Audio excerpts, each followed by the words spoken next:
Okay, everybody, we're going to watch this video and then look at this short animation, which takes us through the central dogma of genetics. And the whole central dogma idea is that when we're talking about genetics, we begin with DNA, we go to RNA, and then we go to protein. So the whole purpose of genetics is to ultimately create proteins.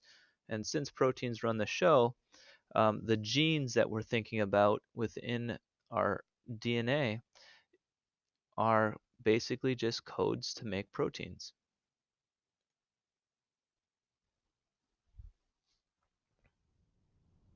Here is a cell, the basic unit of all living tissue.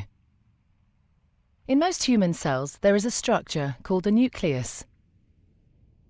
The nucleus contains the genome. In humans, the genome is split between 23 pairs of chromosomes. Each chromosome contains a long strand of DNA, tightly packaged around proteins called histones. Within the DNA are sections called genes. These genes contain the instructions for making proteins. When a gene is switched on, an enzyme called RNA polymerase attaches to the start of the gene. It moves along the DNA, making a strand of messenger RNA out of free bases in the nucleus. The DNA code determines the order in which the free bases are added to the messenger RNA. This process is called transcription.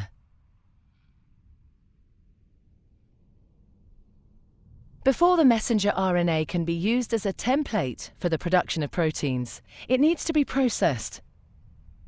This involves removing and adding sections of RNA. The messenger RNA then moves out of the nucleus into the cytoplasm.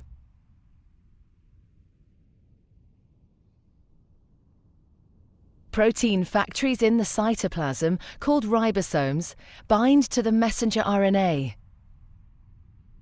The ribosome reads the code in the messenger RNA to produce a chain made up of amino acids.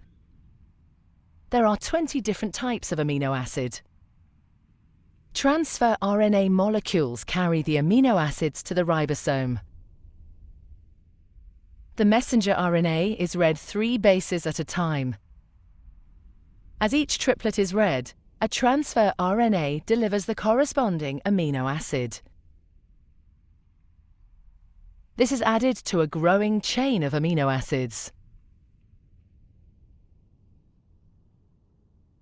Once the last amino acid has been added, the chain folds into a complex 3D shape to form the protein.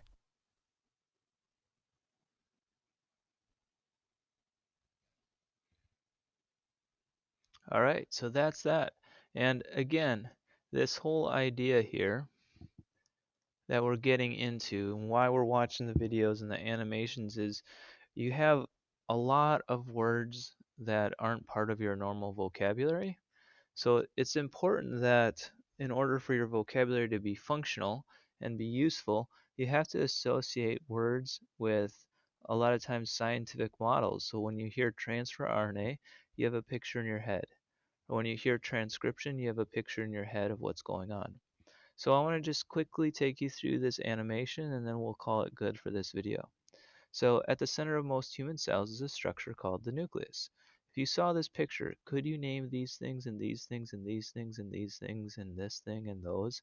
Again, it's based off of this idea, this scientific model. The nucleus contains chromosomes, long strands of DNA, tightly packed together with proteins. The human cell contains 46 chromosomes, 22 pairs, 1 to 22. We would call those autosomes, and 2 sex chromosomes.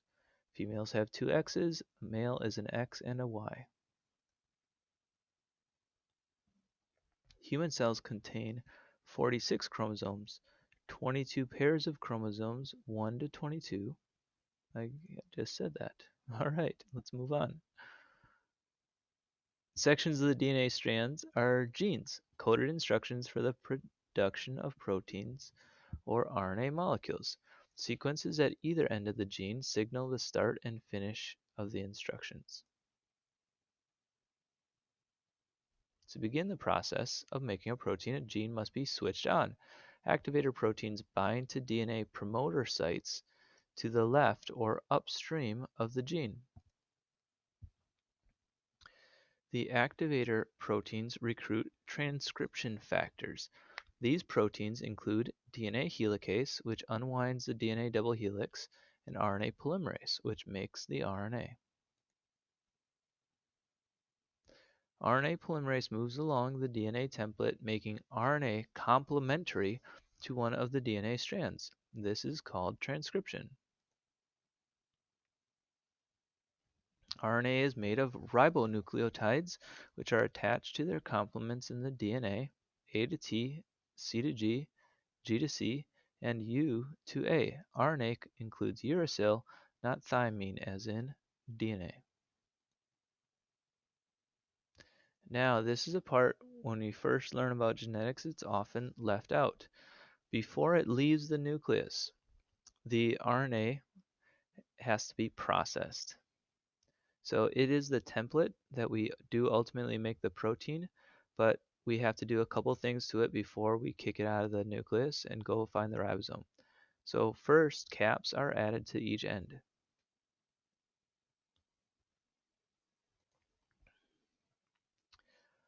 The protein coding regions of the gene, which are called exons, exit and are expressed. So exons are often interspersed with non-coding regions called introns. The section of RNA that correspond to the introns must be removed by a process called splicing.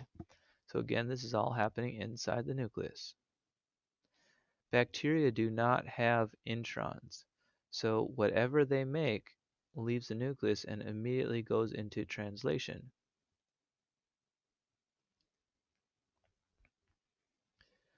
The final product, messenger RNA, is ready to be used now as a template for protein production.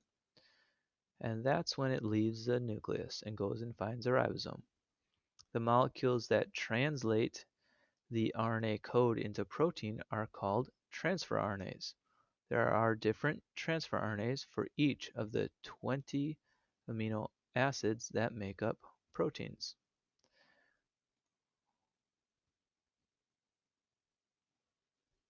So we have codons on the messenger RNA, which will match up with the anticodons of the transfer RNA.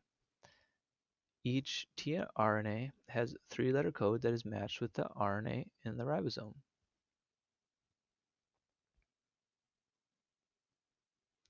The transfer RNA docks with the messenger RNA, binding to 3 ribonucleotides. The tRNA's amino acid is added to the growing polypeptide chain.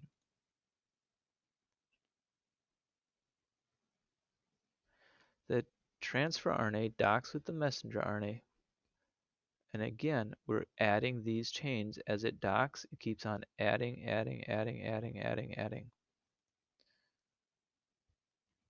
until it hits a stop codon where the chain would be terminated.